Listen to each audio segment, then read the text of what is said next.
जब आप अपना YBR लेते हैं तो आपको नॉर्मली ये तो बताया जाता है कि गियर कैसे लगेंगे, लेकिन आपको ये नहीं बताया जाता कि न्यूट्रल कैसे होगा। तो बहुत से लोगों का प्रॉब्लम है कि ये न्यूट्रल कैसे होगा। मैं आपको बताता हूँ कि ये कैसे न्यूट्रल होगा। अब ये देखिए, अभी न्यूट्रल है। फर्स्ट करें कि आपका पहला गियर लगा हुआ है, ये आपका पहला गियर लगा हुआ है। और अब आपने इसको न्यूट्रल करना है। अगर आपने इसको न्यूट्रल करना है तो पीछे हल्का सा प्रेस करें, पीछे की जानिब हल्का सा प्रेस करें, ये न्यूट्रल हो जाएगा। और फर्ज करें अभी पहला गियर फिर से लगा लेता हूँ मैं। अगर आपने पहले से दूसरे गियर पे आना है तो पीछे जोर से प्रेस करें। जब आप जोर से प्रेस करेंगे तो ये दूसरा गियर लग जाएगा। अब दूसरे से फिर न्यूट्रल में आना है तो फिर आप आगे की तरफ हल्का सा प्रेस करें।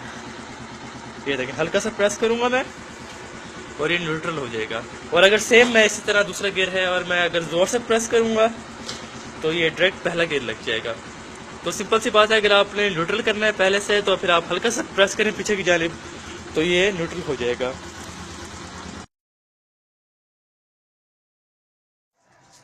आपके बाइक की फर्स्ट ट्यूनिंग जो होगी वो 1000 किलोमीटर पर होगी और जो दूसरी ट्यूनिंग होगी वो 3000 किलोमीटर पे होगी। तो आपका जो पहला ऑयल चेंज होगा वो तकरीबन 500 किलोमीटर पे आपका पहला ऑयल चेंज होना चाहिए।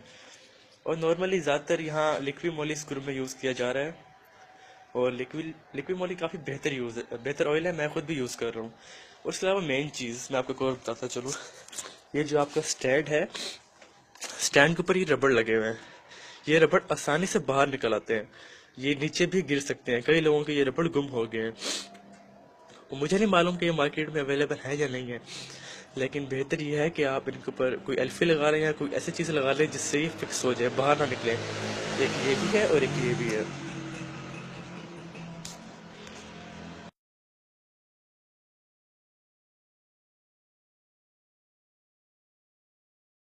तो कई लोगों का, खास तौर पर मेरा भी प्रॉब्लम आया था कि इस जगह से कड़ कड़ की आवाज़ आती थी। लगता ऐसा है कि जैसे आवाज़ यहाँ से आ रही है, या फिर असल में आवाज़ यहाँ से आती थी, इस जगह के अंदर से। तो मैं मैकेनिक के पास गया, उसने ये खोला इसको, और इसके अंदर एक गोल सी चीज़ होती थी जिसके ऊपर चैन होती है। उसका नाम मुझे नहीं आता लेकिन आप समझ जाएंगे। उसके ऊपर चैन घूम रही होती है। तो उसने वो निकाल के, उसकी लाइक की इस तरह से है, उसने निकाल के इसकी साइड इस तरह चेंज करके अंदर लगा दी। लेकिन उसने ये कहा था कि ज़्यादा अंदर की तरफ भी ना हो वो और ज़्यादा बाहर की तरफ भी ना हो। तो वो एक सेंटर में रखना है, उसकी साइड चेंज करनी है जब, जिससे आपकी आवाज़ ख़त्म हो जाएगी, वो कड़ कड़ कड़ की जो आवाज़ होती है।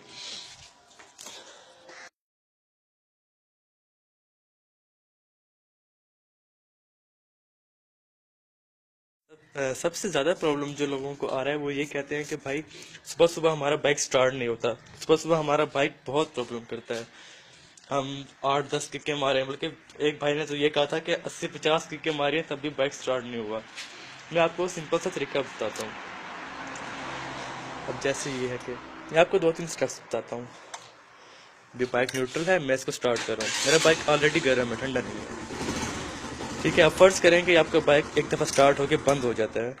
तो आप सिंपल से नीचे यहाँ चौक लगा हुआ है, ये आप चौक देख रहे हैं, ये चौक लगा हुआ है, ये वाला।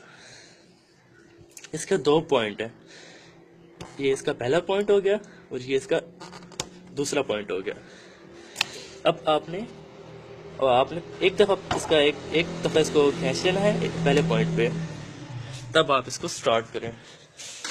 तब भी अगर आपका स्टार्ट होके फिर भी बाइक बंद हो जाता है, अब मेरा तो स्टार्ट नहीं होगा बिकॉज मेरा ऑलरेडी गर्म है, तो बंद हो जाता है। अगर आपको इसमें पहले पॉइंट पे भी स्टार्ट होके बंद हो जाता है तो फिर आप इसका दूसरा पॉइंट खींच लें, ये इस तरह से। ये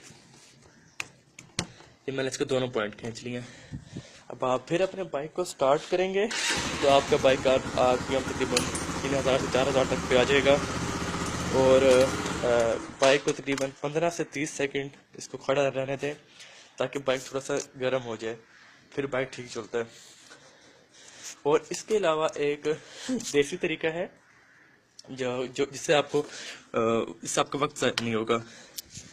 अब जैसे कि आप स्टार्ट करते हैं तो रेस को हल्का सा दबाएं, ज़्यादा तेज़ नहीं, हल्का सा दबा के रखें रेस को। और तकरीबन 3000 से 4000 के आते हैं तो बाइक 15 से 20 सेकंड रहे, उसके बाद आपका बाइक फ़ौरन गर्म हो जाएगा और आपको परेशानी नहीं होगी। अब सेम इस तरह से आपने किक पे करना है। अगर आपने किक स्टार्ट करना है तो किक स्टार्ट के लिए आप सेम इस तरह पहला पॉइंट खींचेंगे, फिर आप ट्राई करेंगे किक स्टार्ट से। अगर तब भी स्टार्ट नहीं हो रहा किक से, फिर आप इसका दूसरा पॉइंट खींचें। जब आप दूसरा पॉइंट खींचेंगे, फिर आपका किक से फौरन स्टार्ट हो जाएगा। कई दफ़ा ऐसा होता है कि दूसरे पॉइंट से बाइक स्टार्ट नहीं होता, पहले पॉइंट से वो स्टार्ट हो जाता है चौक के।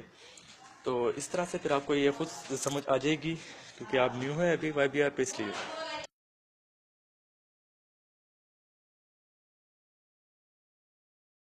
अस्सलाम वालेकुम, कैसे हैं आप सब। तो मैं ये अब इस वीडियो में ये डिस्कस करना चाहता हूँ कि जब हम बाइक वॉश कराने जाते हैं तो वो हमारी मर्जी के बगैर जो है ना अक्सर डीजल लगा देते हैं। ये जो आपका क्लिपर है, इसको बाकायदा इसका नाम तो अभी ज़हन में नहीं आ रहा फिलहाल, मैं तो अपनी देसी ज़बान में क्लिपर कहता हूँ इसको, तो गुटका भी कुछ लोग कहते हैं, ठीक है ना। तो ये इसमें कोई भी ब्रेक हो फ्रिक्शन पे काम करती है। मतलब आप डीजल लगवा के क्या शो करना चाह रहे हैं कि आप इसको जंग से बचा रहे हैं, नहीं, आप इसकी फ्रिक्शन खत्म कर रहे हैं। और फिर होता ये है कि जो है ना डिस्क ब्रेक की ग्रिप खत्म हो जाती है, डिस्क ब्रेक सही तरह से लगती नहीं है, आवाज़ करना शुरू कर देती है। तो उसका फिर ये तरीका है कि आप इसको पेट्रोल से धोएं, बल्कि पेट्रोल से भी नहीं, बेहतर होगा इसको पूरा उतारें, इस सेट को उतारें, इसकी असेंबली उतारें और इसको जो इसके जो पैड्स होते हैं उसको रेगमाल के साथ अच्छी तरह से साफ करें।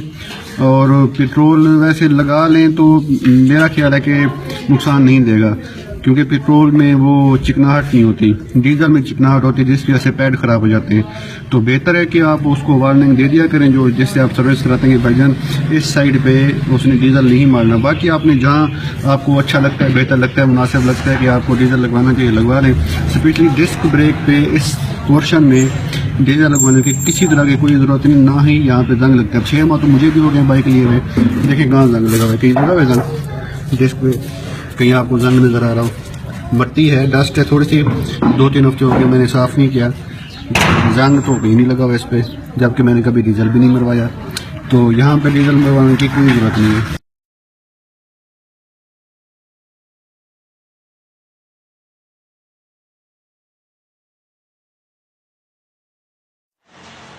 बहुत से लोग ये कहते हैं कि भाई हमारा बाइक मिसिंग करता है, परेशान करता है, क्योंकि जब भी हम इसे भगाते हैं, लाइक दूसरे घेरे भगा रहे हैं, RPM 10,000 से 11,000 के ऊपर फिर मिसिंग करने लग जाता है।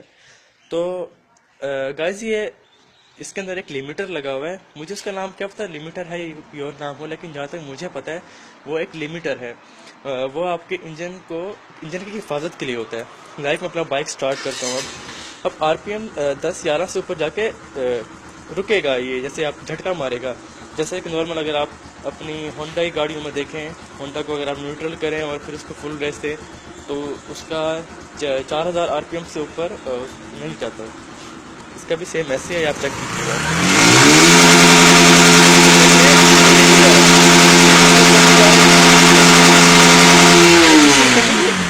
लिमिटर है, ये आपके इंजन की हिफाजत के लिए होता है। तो सेम जब आप फर्स्ट की आप रेस लगा रहे हैं या फुल भगा रहे हैं तो कोशिश करें 10,000 से 11,000 के RPM पे आप नेक्स्ट गियर लगा दें। अगर आप नहीं लगाएंगे तो ये सेम उस तरह झटके मारेगा।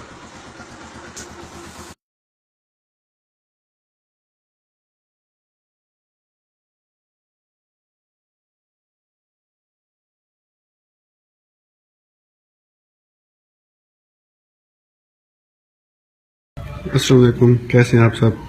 इस वीडियो में मैं आपको हैंडल एडजस्ट करने का बता रहा हूँ, क्योंकि स्टॉक हैंडल जो कंपनी की तरफ से फिटिंग आती है थोड़ा उस तरफ होता है, आगे की तरफ। मेरी शुरू से आदत है कि मैं जो अपना हैंडल बार है वो चेंज नहीं करता, मैं मॉक्सी के जिस तरह आए हुए हैं मैंने नहीं लगाए।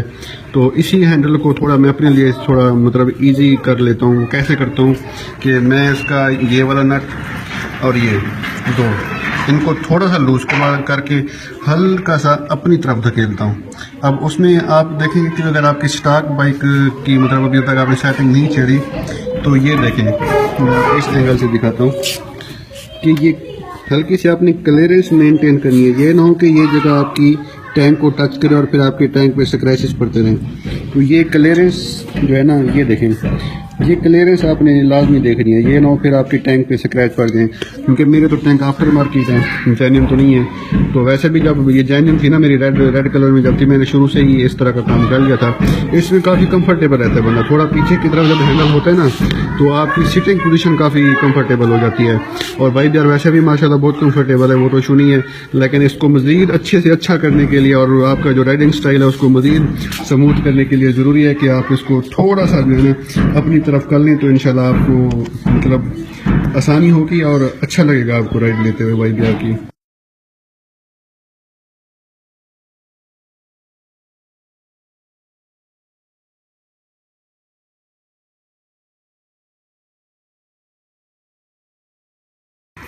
अस्सलाम वालेकुम, कैसे हैं आप सब। उस्मान भाई के कहने पे हमने ये प्रोजेक्ट शुरू किया है कि मुख्तलिफ टॉपिक्स की वीडियोस बना के तो हम शेयर करें। तो काफ़ी सारे टॉपिक उस्मान भाई ने खुद कवर किए हैं, तो बाकी 2-4 जो जनरल टॉपिक हैं वो मैं आपको बताता हूँ। तो पहले ऑयल के हवाले से शेयर करना चाहता हूँ कि मैंने अब तक YBR में 8 तरह के ऑयल डाले, मतलब इंजन ऑयल यूज़ किया मैंने 8 तरह के। तो सबसे बेस्ट मुझे जो है ना, जो मेरे मतलब अपनी राइडिंग स्टाइल के हिसाब से लिक्विड मोली 20W50 मिनरल ऑयल है बेशक, लेकिन बहुत परफॉर्मेंस दिया इसने, प्राइस भी मतलब सही है, 750 रुपये का तकरीबन मार्केट में मिल जाता है। तो बाकी मोबाइल वन मैंने यूज़ नहीं किया, लेकिन 1-2 लड़कों ने यूज़ किया, उसकी भी रिव्यू अच्छा है, वो सिंथेटिक में है 10W40 में, लेकिन उसकी अगर प्राइस देखें तो वो तकरीबन आपको 1700 के करीब लगभग जो है ना लाहौर में मतलब मिलता है विदाउट शिपमेंट, ठीक है ना। और लिक्विड मोली जो है ना आपको 750 का मिलता है, प्राइस में डबल का फ़र्क है, ठीक है ना। और जबकि रिज़ल्ट में 19-20 का फ़र्क है। इसलिए मैं अपनी यूज़र एक्सपीरियंस के हिसाब से जो मुझे प्रेफरेंस है ना, मेरे हिसाब से लिक्विड मोली 20W50 यामा ल्यूब बाकी किसी भी ऑयल से बहुत अच्छा है। मैंने सुजुकी का ऑयल भी डाला था EC स्टार 10W40, तो वो भी YBR में रास नहीं आया था, सिंथेटिक ऑयल था। मैंने तकरीबन 4 सिंथेटिक ऑयल और 4 मिनरल ऑयल ट्राई किए YBR में, जो कि मेरे हिसाब से सिंथेटिक मेरी बाइक को जो है नाराज नहीं आए थे। मिनरल मैंने जितने भी डाले हैं तो मेरी बाइक में जान आ गई थी। सिंथेटिक मैंने जितने भी डाले हैं तो जबकि सिंथेटिक बहुत अच्छे होते हैं, सिंथेटिक की लाइफ अच्छी होती है, सिंथेटिक की फार्मूलेशन अच्छी होती है, सिंथेटिक मतलब लेबॉर्ट्रीज में बनते हैं, मैन मेड होते हैं। जहाँ भी लव सिंथेटिक यूज़ हो जाए ना, बेशक और भी बहुत सारी जगहों पे सिंथेटिक का वर्ड यूज होता है। सिंथेटिक का मतलब होता है मैन मेड, सिंथेटिक वैक्सेस होती है, सिंथेटिक पॉलिशेज होती हैं। तो सिंथेटिक जहाँ भी लफ्ज़ आ जाए उसका मतलब है ये बिल्कुल प्योरली आपकी लेबॉर्ट्रीज में आपकी अपनी मतलब अपना क्या कहते हैं फार्मूलेशन से जो एक्सपर्ट्स होते हैं। मिनरल जो होती है या नेचुरल जो होते हैं वो मतलब एक उसमें नेचुरल प्रोडक्ट्स होती हैं, उसमें फिर रिफाइनिंग के मसले मसाइल होते हैं, कंपनीज पे डिपेंड करता है। लेकिन जो 20W50 लिक्विड मोली है बेशक मिनरल है लेकिन अच्छे ब्रांड का है, तो बहुत अच्छा रिजल्ट है। तो ये ऑयल का टॉपिक थोड़ा बहुत मैंने कोशिश की है कवर कर लूँ, बाकी और भी चीज़ बाकी तो बहुत है, फिर वीडियो की लेंथ लंबी हो जाएगी। बाकी अक्सर लोग बोलते हैं कि कार्बोरेटर का जो है ना मिक्सचर स्क्रू कहाँ पे है, मैं आपको इसी वीडियो में जो है ना कोशिश करता हूँ ये फोकस हो जाए। ये 3 तरह के स्टेम आपको नज़र आ रहे हैं, एक ये वाला, एक ये और एक उस तरफ वाला। ये जो इस तरफ वाला है ना, जहाँ अभी मेरा हाथ है यहाँ पे ये मिक्सचर स्क्रू है। जो अब इसमें ये है कि अब अक्सर लोगों की बाइक में मसला आ रहा है पेट्रोल के एवरेज का, दूसरा तो एक्सेसिबल नहीं है, इसी तरह इजीली एक्सेसिबल नहीं है ये, मतलब बहुत दुश्वारी होती है इसको मतलब मिक्सचर सेट करते हुए। अक्सर जो कार्बोरेटर होते हैं वो यहाँ पे होता है, इधर या उस साइड पे होता है, तो वो मतलब फ्रंट पे होता है, इजीली आप उसका मिक्सचर जो है ना एडजस्ट कर लेते हैं। ये काफ़ी बड़ी टफ लोकेशन पे और मैंने अब तक पहली बार देखा है जो है ना मिक्सचर स्क्रू इस जगह पे है, तो ये मतलब काफ़ी एक्सेसिबल नहीं है, इसलिए काफ़ी मैकेनिक्स को भी दुश्वारी होती है। दूसरा ये आइडियल RPM बढ़ाने के लिए ये स्क्रू यूज होता है, ठीक है ना। इसको राइट साइड पे घुमाएंगे तो आइडियल RPM बढ़ जाएगी, लेफ्ट करेंगे तो RPM कम हो जाएगी।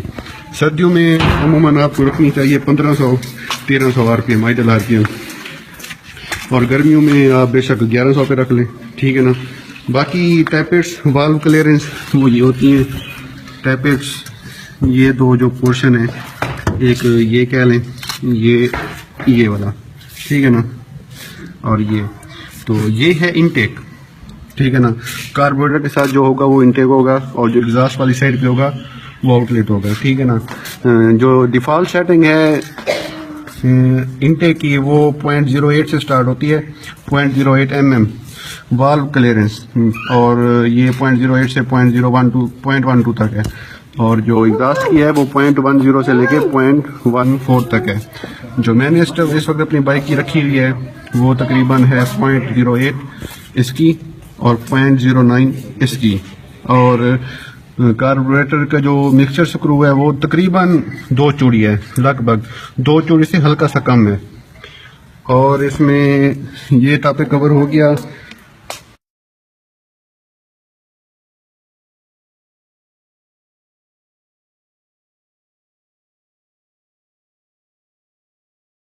अस्सलाम वालेकुम, कैसे हैं आप सब? अल्हम्दुलिल्लाह। इस वीडियो में मैं आपको टेंशनर के हवाले से कुछ इन्फॉर्मेशन देना चाहता हूँ। टेंशनर का जो बेसिक पर्पस होता है वो आपकी टाइमिंग चेन, कैम चेन जो होती है उस पर थोड़ा प्रेशर दे के रखते हैं ताकि वो लूज ना हो। और जो है ना, ये स्टार्ट नहीं कर यार, स्टार्ट ना कर, वो लूज ना हो और उसको जो है ना उसमें से शॉर्ट ना आए। जो हमारा स्टॉक टाइमिंग चेन एडजस्टर होता है, कैम टेंशनर इसको बोलते हैं, बहुत से इसके देसी ज़बान में इसको पुश रॉड बोलते हैं। जो मतलब अगर आपने ये चीज़ लेनी है ना मार्केट में, अगर आपने जाना है तो आप ये टेंशनर बोलेंगे तो उनको समझ नहीं आएगी। इसको कहते हैं पुश रॉड, देसी लोग पुश रॉड। आप उनको कहेंगे यामाहा जुनून का दें या GD110 का दें तो वो उनको समझ में आ जाएगा, वो आपको ये चीज़ देंगे। इसका काम ये है कि ये टाइमिंग चेन पे प्रेशर रखता है ताकि वो लूज ना हो और वो किसी तरह से शोर ना करे। तो मेरी बाइक में सबसे पहले ये इशू हुआ था कि टाइमिंग चेन शोर करने लग गई थी, इसलिए पाकिस्तान में सबसे पहले ये तजुर्बा मुझे करना पड़ा था और इसका रिजल्ट बहुत अच्छा है। मतलब आपकी बाइक बिल्कुल स्मूथ हो जाती है, किसी तरह का कोई शोर नहीं होता। हल्का फुल्का जो शोर टैपेट्स का आगे बचता है वो तो वैसे ही रहेगा, क्योंकि YBR की जो स्टॉक सेटिंग है 8-10 मिनिमम है वाल्व क्लियरेंस, तो उसमें तो हल्के फुल्के शोर करेंगे टैपेट। बाकी टाइमिंग चेन का शोर इसको चेंज कर लें, इसका चेंज करने से कोई नुकसान नहीं है। मैं पिछले 4-5 माह से मैंने चेंज किया हुआ है, मेरी बाइक को कोई इशू नहीं हुआ। अच्छा, और इसी वीडियो में मैं आपको ये दिखाता हूँ कि रिजर्व ऑन और ऑफ। ये इस वक्त मेरी बाइक पेट्रोल ऑन है, इसका फ्यूल ऑन है, ठीक है ना। तो ये जब ये इसको इस तरफ घूमता है, ये मैं इस हाथ से कैमरा पकड़ता हूँ तो सर्दी में ना हाथ भी नहीं काम कर रहे। अब ये फ्यूल ऑफ है, कट ऑफ हो गया फिर फ्यूल, ठीक है ना। इसको ऊपर करूँगा तो रिजर्व लग जाएगा, तो अभी इसको मैं ऊपर तो नहीं करता, फिर मुझे जोर लगाना पड़ेगा। इसको मैं फिर से नीचे कर रहा हूँ तो ये फिर से फ्यूल ऑन हो गया है। यहाँ पे जो है ना कट ऑफ हो जाएगा और यहाँ पे जो है ना इस पॉइंट पे रिजर्व लगेगा। Thank you very much.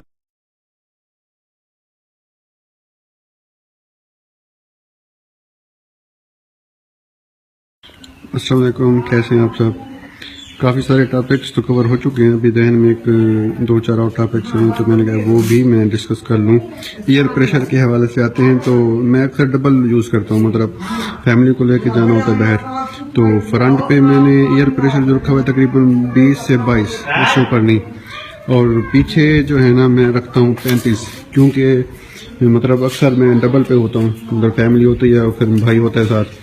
अच्छा, दूसरा ये है कि शॉक्स जो एडजस्ट करनी होती हैं, यहाँ से आप अपनी लेंथ, अपना हाइट ऊपर नीचे कर सकते हैं इजीली हाथ से। तो अभी मैं करके नहीं दिखा सकता, ये मैंने पेचकस के जरिए किया था तो यहाँ पे भी देखिए निशान पड़ गया। तो ये जगह है, मतलब यहाँ से आप अपनी सीट की हाइट ऊपर नीचे कर सकते हैं।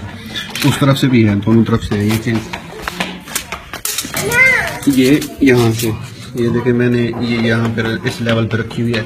मैंने थोड़ी बाइक ऊपर रखी हुई है क्योंकि मुझे अच्छा लगता है इस तरह, नीचे नहीं रखी हुई मैंने।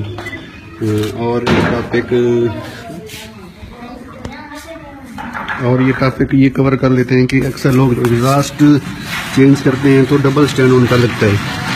ये देखें, मैंने CD70 का जो रबड़ होता है ना, ये यहाँ पे रखा हुआ था। बेशक गर्म होने, ये तकरीबन 4 माह हो चुके हैं ये रबड़ लगाए हुए, तो गर्म तो होता है, गर्म होने पे थोड़ा सा पिघला भी है, लेकिन अब ये रुक चुका है, मुझे नहीं पिघल रहा। तो यहाँ पे आके ये रुक गया। इससे ये होता है कि डबल स्टैंड जो है ना आपका चेन कवर को लगता नहीं है, ये थोड़ा डिस्टेंस रखता है।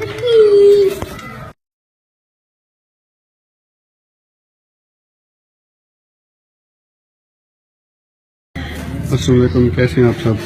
अक्सर लोग इसके सेफ गार्ड के हवाले से इशू करते हैं कि यार ये सेफ गार्ड कहाँ से बनवाएं, कैसे बनवाएं। चॉइस सबकी डिफरेंट है। मार्केट में बाकायदा YBR के लिए तो कोई नहीं आया मेरे ख्याल में अभी तक, लेकिन ये CG 125 डिलक्स उनका है ये, जो मैंने इस टाइम अपनी बाइक पे लगाया हुआ है। इसकी फिटिंग में कोई खास मेचोरी साइंस नहीं है, सिंपल सी इसकी फिटिंग है। ये अलबत्ता आपको मार्केट से नहीं मिलेंगी, जो मतलब इसके साथ आती है ना, वो और तरह की होती है, क्योंकि ये जो रॉड है CG का बहुत पतला है, तो ये YBR का मोटा है, इसलिए मैंने 10 की बनवाई थी। तो तकरीबन 80-90 रुपये लगे था मेरा फिटिंग करवाते हुए, इससे ज़्यादा खर्चा नहीं था। लेकिन खूबसूरती अगर आप देखते हैं तो मुझे नहीं लगता ये बुरा लग रहा है। और बाकी सेफ्टी भी है मज़ीद, एयर स्कूस की बचत है, अगर अल्लाह ना करे मेरा एक्सीडेंट होता है, मेरी भी इसमें थोड़ी बहुत सेफ्टी है, बाइक की भी सेफ्टी है, और मुझे पसंद है। बहरहाल आगे आप देख लें, इसमें किसी को अगर लगवाना हो, ये 500 का टोटल खर्चा है इसमें। मार्केट में ये चीज़ इजीली अवेलेबल है, आप इसको लगवा लें। मैं तो यही कहता हूँ कि लगवा लें, ये इतना बुरा नहीं लगता जितना लोग समझते हैं। तो मेरा मशवरा है कि आप इसको लगवा लें।